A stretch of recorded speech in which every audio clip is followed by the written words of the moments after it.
ജോലിയൊക്കെ തീർന്ന് വൈകുന്നേരം കാറ്റ് കൊണ്ട് കായൽ സൈഡിൽ ഇരുന്നപ്പോൾ അപ്രതീക്ഷിതമായിട്ടൊരു സാധനം കയറി വന്നു.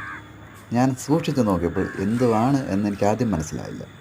പിന്നെ ഞാൻ അനങ്ങാതെ ഫോണും എടുത്ത് വെച്ച് ഇരുന്നപ്പോൾ അത് എന്നെ കണ്ടില്ലെന്ന് തോന്നുന്നു. അത് പെയ്യെ കരയിൽ കയറി വന്ന് മണ്ണിൽ കിടന്നുരുണ്ട് അവൻ്റേതായ കുറേ വികൃതികൾ കാണിച്ചുകൊണ്ടിരുന്നു. ഞാൻ അനങ്ങാതെ അത് വാച്ച് ചെയ്ത് ഫോണിൽ ഷൂട്ട് ചെയ്തുകൊണ്ടിരിക്കുകയായിരുന്നു. എനിക്കൊരു പേടിയുണ്ട്, ഇവൻ എന്നെ കണ്ടു കഴിഞ്ഞാൽ എന്ത് ചെയ്യുമെന്നുള്ളത്. സാധാരണ ഞാൻ കേട്ടിട്ടുണ്ട് ഇവൻ ഒരു അക്രമകാരിയാണെന്ന്. പക്ഷേ ഞാൻ അനങ്ങാതെ തന്നെ ഇരുന്നു. ഏത് നിമിഷവും എന്ത് സംഭവിക്കാം, ചങ്കിടിക്കുന്നുണ്ടായിരുന്നു. ഇപ്പോൾ അവൻ എന്നെ ചെറുതായിട്ട് കണ്ടതുപോലെ എനിക്ക് തോന്നി. ഇല്ല, അവൻ കണ്ടിട്ടില്ല. അവൻ വീണ്ടും അവിടെ കിടന്ന് മണ്ണിൽ കിടന്ന് ഉരുളുകയാണ്.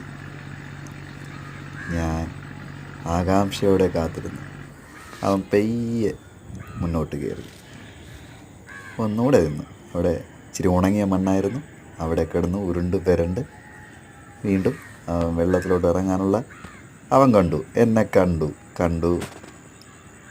പക്ഷെ ഞാൻ പ്രതീക്ഷിച്ച പോലല്ലായിരുന്നു. അവൻ എന്നെ കണ്ട് പേടിച്ച് ഓടി വെള്ളത്തിലോട്ട് പോവുകയായിരുന്നു.